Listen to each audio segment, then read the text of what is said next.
సాయి మోహనుడి మాట సత్యమైన మాట. ఓం నమః శివాయ. ద్వాదశ జ్యోతిర్లింగాలు, వాటి దర్శన ఫలితాల గురించి వివరంగా తెలుసుకుందాం.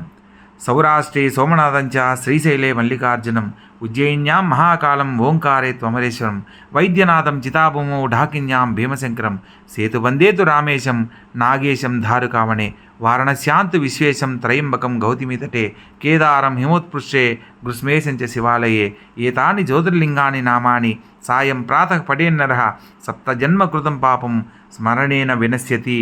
ఈ 12 జ్యోతిర్లింగాలను చూచినా, తాకినా, పూజించినా, తలచినా మానవులు ఇహపర సుఖాలను పొందుతారని శాస్త్రవచనం. సౌరాష్ట్ర దేశంలో చంద్ర నిర్మితమైన ఆయన పేరుతోనే అలరారుతున్న కుండంలో స్నానం చేసి అక్కడ సోమనాథ జ్యోతిర్లింగాన్ని భక్తి శ్రద్ధలతో ఆరాధించిన వాళ్ళు కుష్ఠాపస్మార క్షయాది రోగ విముక్తులై ఆయురారోగ్యాలతో భోగభాగ్యాలతో జీవిస్తారు.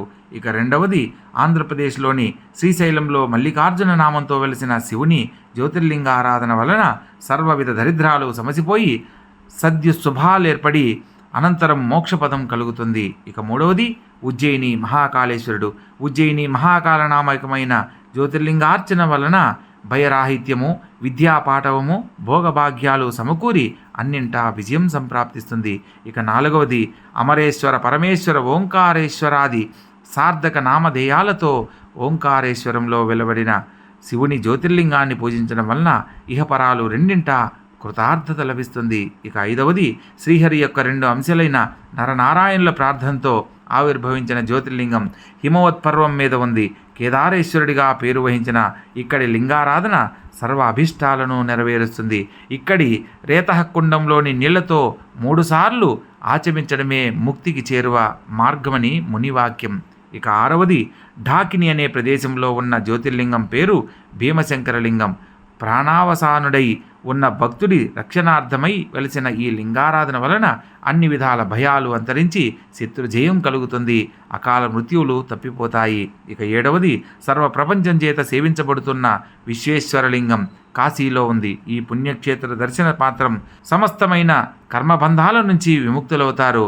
ఇక్కడ కొన్నాళ్ళు నివసించినా లేదా కాలవశాన ఇక్కడనే దేహం చాలించిన వాళ్ళు మోక్షాన్నే పొందుతారు.